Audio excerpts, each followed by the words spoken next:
మహిమ నీకేనయ్యా, అధికారం నీదేనయ్యా, మహిమ నీకేనయ్యా, పాడాలి, అధికారం నీదేనయ్యా, స్తుతియు ఘనత స్తోత్రములు నీకే చెల్లించెదము, స్తుతియు ఘనత స్తోత్రములు నీకే చెల్లించెదము, ఆరాధనా ఆరాధనా ఆరాధనా ఆరాధనా నా ప్రియ యేసునికే, నా ప్రియమైన యేసయ్యా నీకే ఆరాధన, నా ప్రియ యేసునికే,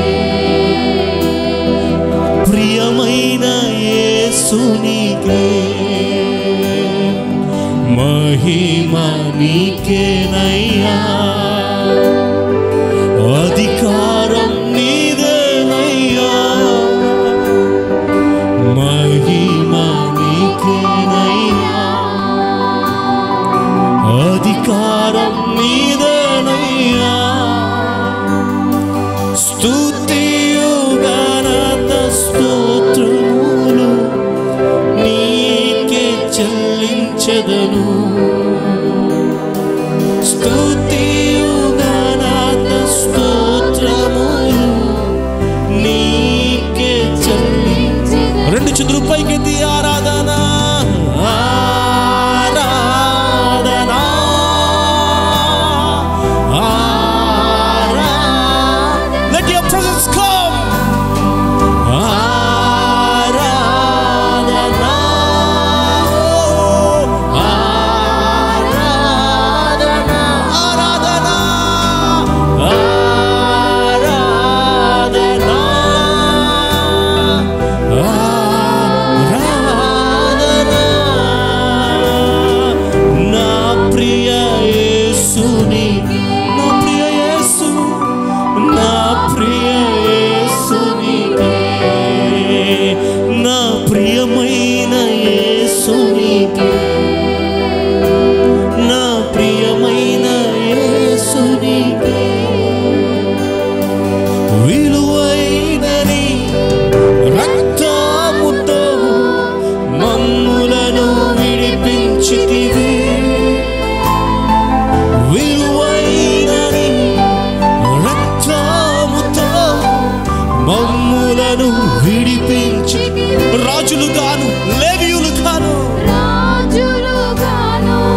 లేవీయులుగాను నీకై ఎన్నుకొంటివి, అవును తండ్రి, రాజులుగాను లేవీయులుగాను నీకై మరొకసారి, రాజులుగా లేవీయులుగా, రాజులుగాను లేవీయులుగాను నీకై ఎన్నుకొంటివి, ఆత్మతో నింపబడి రెండు చేతులు పైకెత్తి ఆరాధన ఆరాధన ఆరాధన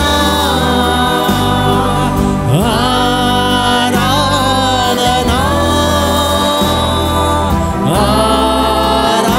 ఆరాధన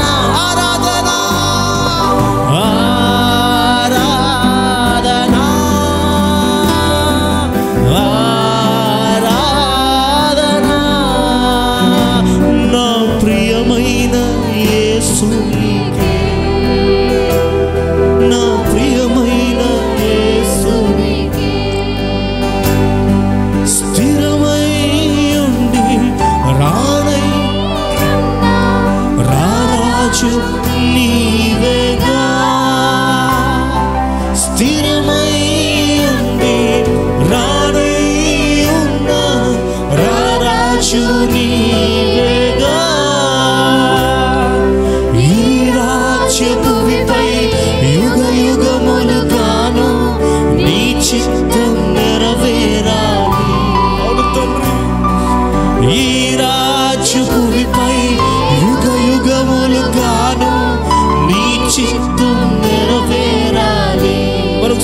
రాజ్య భూమిపై ఈ రాజ్య భూమిపై యుగ యుగములుగాను నీ చిత్తం నెరవేరాలి.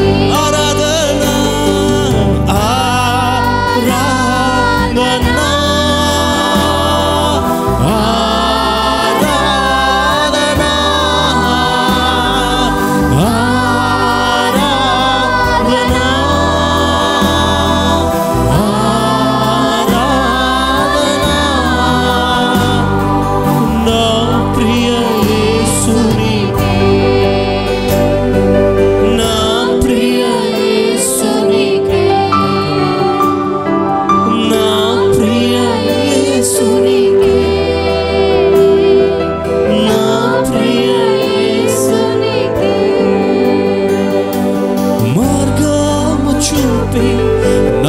నడిపించినావు. ఆరాధన దైవమే. మార్గము చూపి నడిపించినావు. ఆరాధన దైవమే. బలమైన దేవా నీ ఆత్మ చేత అభిషేకం చేయుమయ్యా. అవును బలమైన దేవా నీ ఆత్మ చేత అభిషేకం చేయుమయ్యా. బలమైన దేవా బలమైన దేవా నీ ఆత్మ చేత అభిషేకం చేయుమయ్యా. ఆరాధన ఆరాధన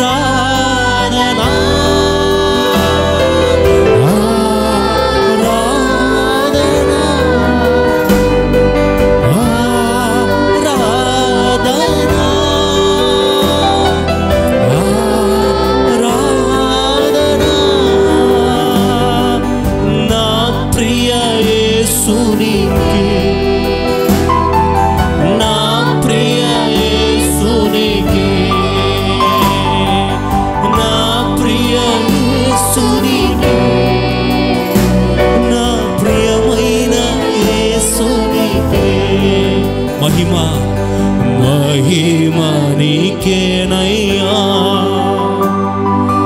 అధికారం నీదేనయ్యా. మహిమా నీకే నీకు మాత్రమే అయ్యా. అధికారం నీదేనయ్యా. స్తుతియు ఘనత స్తోత్రములు నీకే చెల్లించెదను. స్తుతియు ఘనత స్తోత్రములు నీకే చెల్లించెదను. ఆత్మతో రెండు చేతులు పైకి ఇది పాడాలి.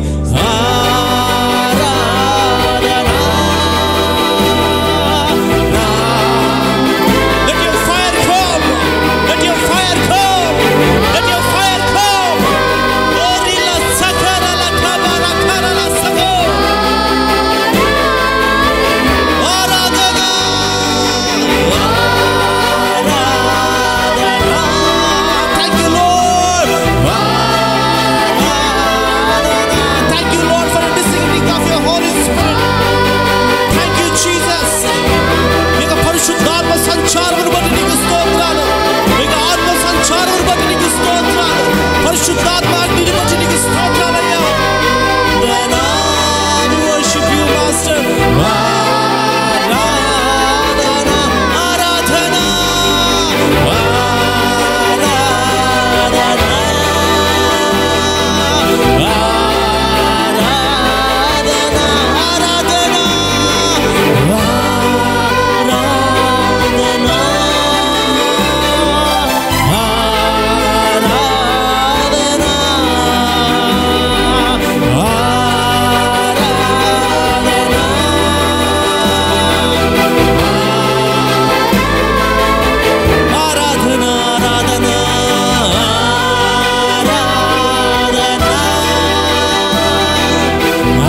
మహాగణుడు మన రక్షకుడైన యేసు శక్తి కలిగిన నామంలో చేరవచ్చిన మీ అందరికీ నా హృదయపూర్వకమైన వందనాలు తెలియజేస్తున్నాను. ప్రేమైనటువంటి దేవుని ప్రజలారా, ప్రభు మనం ప్రేమించి ఇచ్చినటువంటి మరొక సమయానికై ప్రభునామాన్ని స్తుతిస్తున్నాను.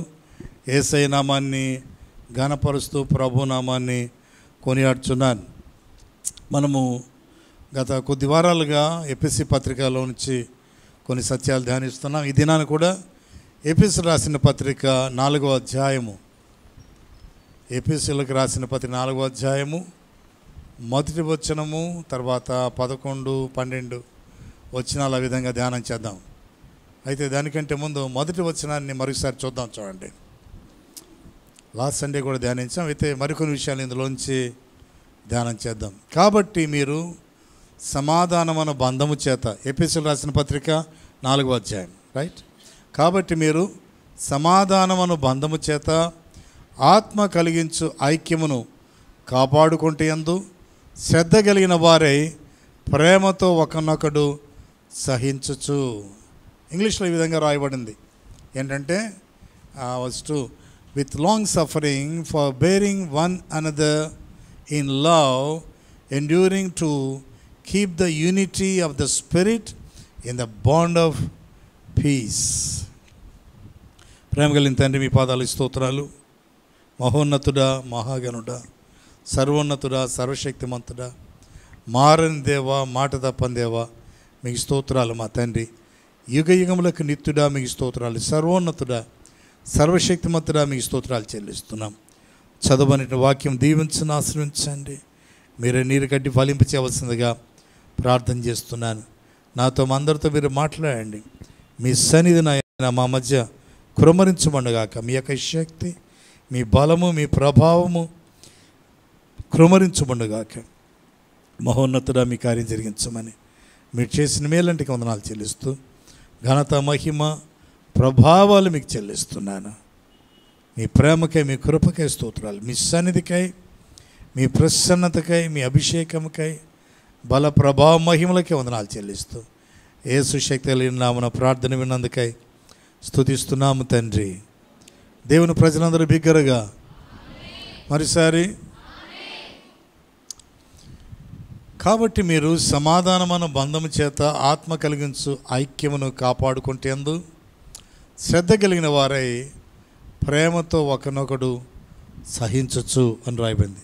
ఇక్కడ 3 మాటలు చూస్తున్నాం. ఒకటి ఏంటంటే సమాధానము అనబడిన మాట, రెండవదిగా యూనిటీ అనబడిన మాట, ఐక్యము, మూడవదిగా ప్రేమ అనబడినటువంటి ఈ 3 మాటలు మనం చూస్తున్నాం.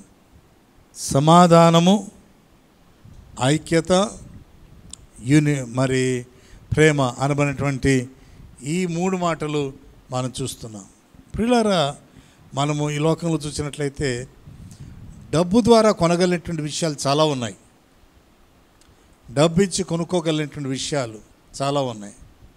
వెండి కావచ్చు, బంగారం కావచ్చు, మనం ధరించే వస్త్రాలు కావచ్చు, లేకపోతే ఇంటికి కావాల్సిన వస్తువులు కావచ్చు, ఫర్నిచర్ కావచ్చు, స్థలం కావచ్చు, పొలం కావచ్చు, ఏదైనా సరే డబ్బు ద్వారా కొనగలిగినటువంటివి ఎన్నో ఉన్నాయి.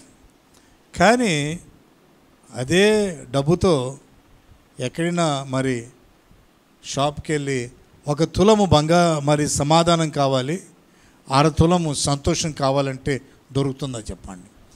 బంగారం, వెండి కొనగలరు కానీ సంతోషం, సమాధానం కొనలేదు. ఒకవేళ ఆ విధంగా సంతోషం, సమాధానం కొనే పరిస్థితి ఉంటే ఈ దినాన ఈ ప్రపంచంలో మరి ధనవంతులని పిలబడేవారు వారు కొనేసేవారు. టాటా బిర్లా కానీ, అనిల్ అంబానీ కానీ, లేక బిల్ గేట్స్ కానీ, ప్రపంచంలో పేరు మోసినటువంటి ధనవంతులైనటువంటి వారు కొనేవారు. కానీ ఇది కేవలం దేవుని ద్వారా ఇవ్వబడేది. అందుకే ఇక్కడ రాయబడింది, కాబట్టి మీరు సమాధానమను బంధము చేత. ఈ మాట అందరూ చెప్పండి, సమాధానమను బంధము చేత, రైట్. కాబట్టి పీస్ అనేది చాలా అవసరమై ఉంది. ఎలాంటి సమాధానం అంటే ప్రభు ఇచ్చు సమాధానం. అందుకే యేసయ్య అన్నాడు, నేనిచ్చు సమాధానము లోకం ఇచ్చినటువంటిది కాదు. లోకములో ఉన్నటువంటి సమాధానం వేరు. ఈరోజు బాగా మనం ఉన్నామంటే అన్ని రకాలుగా ఒక విధమైన సమాధానం. మంచి వస్త్రాలు వేసుకుంటే సమాధానం, మంచి భోజనం చేసే సమాధానం, మంచి డబ్బు ఉంటే సమాధానం. కానీ ఒకానొక సమయంలో మరి పరిస్థితులు తారుమారయ్యే పరిస్థితులు ఉంటాయి. పరిస్థితులన్నీ తారుమారైనప్పుడు ఆ సమాధానం అనేది మనకు అనిపించదు. కానీ నిత్యత్వం నుంచి నిత్యత్వం వరకు, ఫ్రమ్ ఇటర్నిటీ టు ఇటర్నిటీ ఉన్నటువంటి సమాధానం ఎక్కడంటే కేవలం ప్రభు దగ్గర మాత్రమే. ఎందుకంటే అందుకే బైబిల్లో రాయబడింది, సమాధానకర్తయగు అధిపతి అని ఆయనకు పేరు పెట్టబడింది. ఆయన ఆశ్చర్యకరుడు మాత్రమే కాదు, ఆలోచనకర్త, బలవంతుడైన దేవుడు, నిత్యుడకు తండ్రి, సమాధానకర్తయగు అధిపతి. ఆయన విశ్వాసమునకర్త, ఆయనే సమాధానకర్త. ఎవరి యొక్క విశ్వాసమునకర్త, సమాధానకర్త అంటే ఆయనే నిన్ను నన్ను సృష్టించినటువంటి సృష్టికర్త. హల్లెలూయా. ఆ సృష్టికర్త అయినటువంటి దేవుని యొద్ద నుంచి సమాధానము, నెమ్మది అని మనం చూస్తున్నాం. దేవుని స్తోత్రం. హల్లెలూయా. దేవుని నామమునకు మహిమ కలుగునుగా. కనుక ప్రియులారా, సమాధానం అనేది మన వ్యక్తిగత జీవితంలో, రెండవదిగా మన కుటుంబాల్లో, మూడవదిగా మన సంఘంలో. ఎప్పుడైతే వ్యక్తిగతంగా, కుటుంబంలో, సంఘములో సమాధానం అనేది ఉంటుందో, ఆ యొక్క సమాధానాన్ని మనం లోకంలోనికి తీసుకెళ్ళగలం. హల్లెలూయా. దేవుని స్తోత్రం. రెండవదిగా యూనిటీ గురించి మనం చూస్తున్నాం. ఎలాంటిదంటే ఆత్మ కలిగించు ఐక్యత, యూనిటీ ఇన్ ద స్పిరిట్. కనుక ఆత్మలో ఐక్యత. ఈ ఐక్యత అనేది ఆత్మ ద్వారా మాత్రమే వస్తుంది. ఏ వ్యక్తులైతే, కుటుంబం అయితే, సంఘం అయితే ఆత్మలో ఐక్యత కలిగినటువంటి వారుగా ఉంటారో వారు అద్భుతాలు చూడడం అనేది జరుగుతుంది. ఆత్మలో ఐక్యత. మరోసారి మనం గుర్తు చేసుకుందాము. పెంతెకొస్తేనే పండుగ దినమున 120 మంది ఉన్నారు. 120 ఆలోచనలు ఉన్నాయి, 120 తలంపులు ఉన్నాయి. కానీ ఎప్పుడైతే ప్రభు సన్నిధికి వచ్చారో వారి మనసంతా ఏకమైపోయింది. వారి ఆలోచనలన్నీ ఏకమయ్యాయి.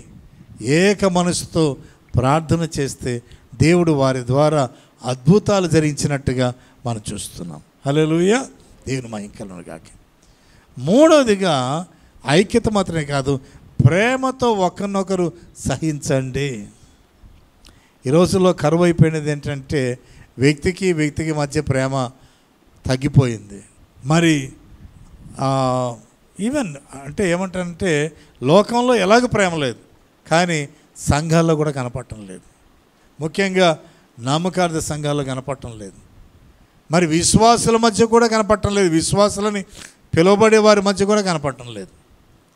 కానీ దేవుడు ప్రేమ కలిగి జీవించాలని కోరుతున్నాడు. అందుకే గ్రీకులో ఆ మాటకు అగాపే అనే మాట వాడబడింది. అనగా అన్కండిషనల్ లవ్,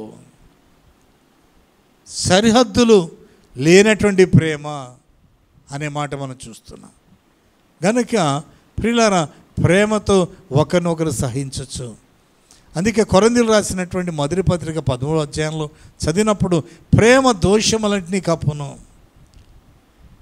ప్రేమ దీర్ఘశాంతం వహిస్తుంది, ప్రేమ మత్సరపడదు, ప్రేమ డంబముగా ప్రవర్తించదు, ప్రేమ స్వప్రయోజనమును విచారించుకొనదు అని చెబుతూ కింద వ్రాయబడింది ఏంటంటే నిరీక్షణ, విశ్వాసము, ప్రేమ, వీటిలో శ్రేష్టమైనది ప్రేమయే. చూడండి, కత్తుల ద్వారా, ఖడ్గాల ద్వారా జయించలేనిది ప్రభు అయినటువంటి యేసుక్రీస్తు మరి జయించాడంటే కారణం ఏంటంటే కేవలము ఆయన ప్రేమనే. నేటికి 2021 సంవత్సరాలు అయ్యింది ఇప్పటికీ. ప్రభు అయినటువంటి యేసుక్రీస్తు ఈ లోకానికి వచ్చి శిలువలో మరణించి ప్రాణాన్ని అర్పించి తిరిగి లేచి 33.5 సంవత్సరాలు యేసు ప్రభు ఈ లోకంలో జీవిస్తే కేవలం 3.5 సంవత్సరాలు ఆయన చేసినటువంటి సేవ, దాని యొక్క ఇంపాక్ట్, దాని యొక్క ప్రభావం ప్రపంచం మీద ఈ రోజుకు ఉందంటే కారణం ఏంటి? ప్రపంచంలో ఎక్కువ శాతంలో క్రైస్తవులైనటువంటి వారు, దేవుని ప్రజలైనటువంటి వారు ఉన్నారంటే కారణం ఏంటంటే ఖడ్గము కాదు, కత్తి కాదు, ఏం కాదు, యేసయ్య ప్రేమ. హల్లెలూయా. కాబట్టి ప్రేమతో ఏదైనా జయించగలం. ప్రేమతో ఏమైనా మనము జయించగలం. దేవుని స్తోత్రం. గనక నీకు నాకు మాదిరి ఎవరంటే ఆ వ్యక్తి, ఈ వ్యక్తి, ఆ విశ్వాసి, ఈ విశ్వాసి, వారు వీరు కాదు, ప్రభు అయినటువంటి యేసుక్రీస్తును మనం మాదిరిగా ఉంచుకోవాలి. అందుకే నెబుకద్నెజరు ఒక రాతి చదువుతాడు, ఏంటంటే మినే టెకెల్ ఉపాసిస్ అనే మాట. అనగా దాని అర్థం ఏంటంటే దేవుడు నిన్ను కొలవగా నీవు తక్కువవాడుగా కనిపించావు. అంటే always what happens in our life, we use to measure with others. అది ఏదైనా కానీ ఇతరులతో మనం కొలుచుకుంటూ ఉంటాం, లేక పోల్చుకుంటూ ఉంటాం. కానీ మన యొక్క స్కేల్, మన యొక్క క్యాలిక్యులేషన్, మన యొక్క మెజర్ అనే దేంతో ఉండాలంటే కొలబద్ద ఆయనతో మనం కొలుచుకోవాలి. యేసు ప్రభువు యొక్క ప్రేమతో కొలుచుకోవాలి. అందుకే ఇక్కడ ఒక మాట రాయబడింది, ఏంటంటే చూడండి 11వ వచనం, మనమందరము విశ్వాస విషయంలోనూ దేవుని కుమారుని గురించిన జ్ఞాన విషయంలోనూ ఏకత్వం పొంది సంపూర్ణ పురుషులు మగు వరకు, అందరూ ఈ మాట చెప్పండి, సంపూర్ణ పురుషులు మగు వరకు. అనగా క్రీస్తునకు కలిగిన సంపూర్ణతకు సమానమైన సంపూర్ణత కలవారు అగు వరకు ఆయన ఇలాగ నియమించను. అనగా ఏంటంటే ఎలాంటి సంపూర్ణత అంటే యేసయ్య కలిగిన సంపూర్ణత. అనగా నీవు నేను కొలుచుకోవాల్సిందేది ఏంటంటే మన కొలబద్ద ఎవరంటే యేసు ప్రభువే. ఆయనలాగా మనం ప్రేమిస్తున్నామా? రెండవదిగా ఆయనలాగా క్షమిస్తున్నామా? ఆయనలాగా ప్రార్థిస్తున్నామా? ఆయనలాగా పరిశుద్ధంగా జీవిస్తున్నామా? యేసయ్యలాగా ప్రార్థన చేస్తున్నామా? యేసయ్యలాగా నీతిగా జీవిస్తున్నామా? యేసయ్యలాగా ప్రేమించి యేసయ్యలాగా క్షమించేవారిగా ఉన్నామా? కాబట్టి ఆయనతో మనం మరి కొలుచుకోవాలి, యేసయ్యతో. అందుకే మినే టెకెల్ ఉపాసిస్ అనగా దేవుడు నిన్ను కొలవగా నీవు తక్కువ వాడుగా కనిపించావు. యేసయ్య మనల్ని చూసినప్పుడు ఎవరితో చూస్తారంటే ఆయన ప్రేమతో చూస్తారు. అందుకే బైబిల్ చెప్తుంది, క్రీస్తు యేసును కలిగిన ఈ మనస్సు మీరును కలిగి ఉండడి. Praise lord. హల్లెలూయా. యేసయ్య కలిగినటువంటి మనసు కలిగి జీవించాలని దేవుడు కోరుతున్నాడు. కనుక ఎవరు పరిపూర్ణులు కాదు, ఎవరు సంపూర్ణులు కాదు, కానీ ఆయన పరిపూర్ణతలోనికి మనం ఎదుగుతూ ఉన్నామంట. అదే మాట అక్కడ వ్రాయబడింది. అనగా 12వ వచనం, అనగా క్రీస్తును కలిగిన సంపూర్ణతకు సమానమైన సంపూర్ణత కలవారు మగవరకు ఆయన ఇలాగ నియమించను. ఎవరు సంపూర్ణుడు చెప్పండి? యేసు ప్రభు. అన్ని విషయాలు ఆయన సంపూర్ణత కలిగినటువంటి వాడుగా ఉన్నాడు. కనుక మనము దేవుని సన్నిధిలో నడిచే కొలది, యేసు ప్రభుతో నడిచే కొలది, ఆయనతో మాట్లాడే కొలది ఆయన సంపూర్ణతలోనికి ఎదగాలని ప్రభు కోరుతున్నాడు. ఆయన పరిశుద్ధతలోనికి, అనగా పరిశుద్ధతలో నుంచి అధిక పరిశుద్ధతలోనికి, నీతిలో నుంచి అధిక నీతిలోనికి, మహిమలో నుంచి అధిక మహిమలోనికి, శక్తిలో నుంచి అధిక శక్తిలోనికి, అభిషేకములో నుంచి అధిక అభిషేకములోనికి ఎదగాలని దేవుడు కోరుతున్నాడు. సభలో వేసే స్తోత్రాలు చెల్లిద్దాం. హల్లెలూయా. దేవుని మహిమ కలుగును గాక. రోజులు, మాసములు, సంవత్సరం గడుచుకోలదే. సంవత్సరం గతించుండగా దేవా నీ కార్యమును నూతనపరచని దేవుని వాక్యం చెబుతుంది. కనుక ప్రియమైనటువంటి వాళ్ళారా, ఆయన యొక్క సంపూర్ణతలోనికి ఎదగాలని దేవుడు కోరుతున్నాడు. Praise Lord. ఆమేన్. హల్లెలూయా. దేవుని మహిమ కలుగును గాక. కనుక ప్రియమైనటువంటి వాళ్ళ శక్తిలోను అభిషేకంలో కూడా ఎదగాలి, ఆయన ప్రేమలో ఎదిగేవారుగా ఉండాలి. అందుకే యేసు ప్రభు యొక్క పరిచర్య ఈ లోకంలో ఏం చేసిందంటే ప్రభావితం చేసినట్టుగా మనం చూస్తున్నాం. ఆయన వెంబడించినటువంటి పరిశుద్ధుల యొక్క పరిచర్య కూడా ఆ విధంగా ప్రభావితం చేస్తుంది. నేను చాలాసార్లు చర్చలో చెప్పాను పాల్ యంగిచ్చ గారి గురించి. పోయిన వారమున ఆయన ప్రభునందు నిద్రించడం జరిగింది. ప్రియమైనటువంటి వాళ్ళ అద్భుతమైనటువంటి సాక్ష్యం, అద్భుతమైనటువంటి సాక్ష్యం. ఆయన మరి బౌద్ధ మతం నుంచి ప్రభుని అంగీకరించాడు. 19 సంవత్సరాల వయసులో మరి భయంకరమైనటువంటి క్షయవ్యాధి వచ్చింది. క్షయవ్యాధి వచ్చి మరి ఇప్పుడైతే టీబీ అనేది కనపడటం లేదు, వచ్చినా కూడా అది తగ్గిపోతుంది, మరి హీల్ అవుతూ ఉంది. కానీ ఒకప్పుడు క్షయవ్యాధి అంటే చాలా భయంకరమైనది. ఊపిరితిత్తులను మరి తినేసే వ్యాధి అది. అలాంటి జబ్బుతో బాధపడుతుంటే ఒక చిన్న బిడ్డ వెళ్ళి సువార్త చెప్పింది అతనికి. సువార్త చెప్పి ప్రార్థన చేస్తుంటే ఆయన అన్న అసలు ఒప్పుకోలేదు, ఆయన తిట్టాడు, మరి దూషించాడు. అయినా ఎన్నిసార్లు అన్నా కూడా ప్రతిరోజు వెళ్ళి ఆయన కొరకు ప్రార్థన చేసేది, కన్నీళ్ళు కార్చేదంట. అయితే ఒక మాట అన్నాడు పాలంగిచ్చు గారు, ఆ ప్రభు ఎవరో నాకు తెలియదు కానీ నీ కొరకు నేను యేసు ప్రభు నమ్ముతానని చెప్పాడంట. హల్లెలూయా, నీ కొరకు నేను నమ్ముతాను. ఆ చిన్న బిడ్డ ఎంత ప్రభావితం చేసింది. ఈరోజు నేను అనుకుంటాను, పాలంగిచ్చు గారు దైవజనుడుగా ఈ ప్రపంచాన్నంతా కదిలించే సేవ చేశారంటే దాని ఆశీర్వాదము ఆ బిడ్డకు తప్పకుండా ఉంటుంది. ఆ దినాల్లో ఎవరైతే చెప్పారో. హల్లెలూయా. 19 సంవత్సరాల్లో యేసుప్రభువును అంగీకరించాడు బౌద్ధ మతం నుంచి. అంగీకరించాక ఒక గొప్ప దర్శనం కలిగి మరి ప్రార్థన చేస్తున్నాడు. ఒక క్షయవ్యాధి కలిగినటువంటి హాస్పిటల్కి వెళ్ళి అక్కడ ప్రార్థన చేయడానికి వెళ్ళాడంట. ప్రార్థన చేయడానికి వెళ్తే వారు అంగీకరించలేదు. ఎందుకంటే మరి ఇది భయంకరమైన జబ్బు, మరలా నీకు అటాక్ అవుతుందని చెప్పినప్పుడు లేదు, ఆ యొక్క టీబీకి సంబంధించినటువంటి క్రిములు ఏవైతే ఉన్నాయో, క్షయవ్యాధికి సంబంధించినటువంటి బ్యాక్టీరియా ఏదైతే ఉందో నా చేతిలో వేయండి అన్నాడంట. చేతిలో వేసేసరికి ఆ యొక్క బ్యాక్టీరియా అంతా కాలి మాడి మసైపోయింది. హల్లెలూయా, దేవుని మహిమ కలుగును గాక. అభిషేకంతో వెళ్ళాడు. అప్పుడు రోగులైనటువంటి వారి కొరకు ఆయన ప్రార్థన చేయడం జరిగింది. చిన్న వయసులో దర్శనం కలిగి కేవలము 40 మందితో 60 మందితో సంఘాన్ని ప్రారంభించాడు. అయోడో ఫుల్ గాస్పల్ చర్చ్ అనేటువంటి సంఘాన్ని దక్షిణ కొరియా దేశంలో సియోల్ అనేటువంటి ప్రాంతంలో పట్టణంలో ప్రారంభించడానికి ప్రభు కృప చూపించాడు. సంఘ పెద్దలను తీసుకెళ్ళి ప్రియులారా అక్కడ ప్రార్థన చేయడం జరిగింది. దేవుడు ఆయనకు నేర్పించినటువంటి ఒక గొప్ప సంగతి ఏంటంటే ఏది కూడా స్పెసిఫిక్గా దేవునిలో అడిగేవాడంట. ప్రభువా నాకు సైకిల్ కావాలి, ఫలానా కంపెనీ సైకిల్ కావాలి, నాకు ఫ్యాన్ కావాలి, ఈ కంపెనీ ఫ్యాన్ కావాలి, నాకు ఈ బల్ల కావాలి, ఈ కంపెనీ బల్ల కావాలి. స్పెసిఫిక్గా దేవుని అడగడం నేర్చుకున్నాడు. ఆ విధంగా మరి 60 మంది నుంచి 600, 600 నుంచి 6000 మంది, చివరకు ఆయన జీవితంలో 12 లక్షల మంది విశ్వాసులకు కాపరిగా అయిపోయాడు. దేవుడికి స్తోత్రం. హల్లెలూయా. సామాన్యమైన సంగతి కాదు.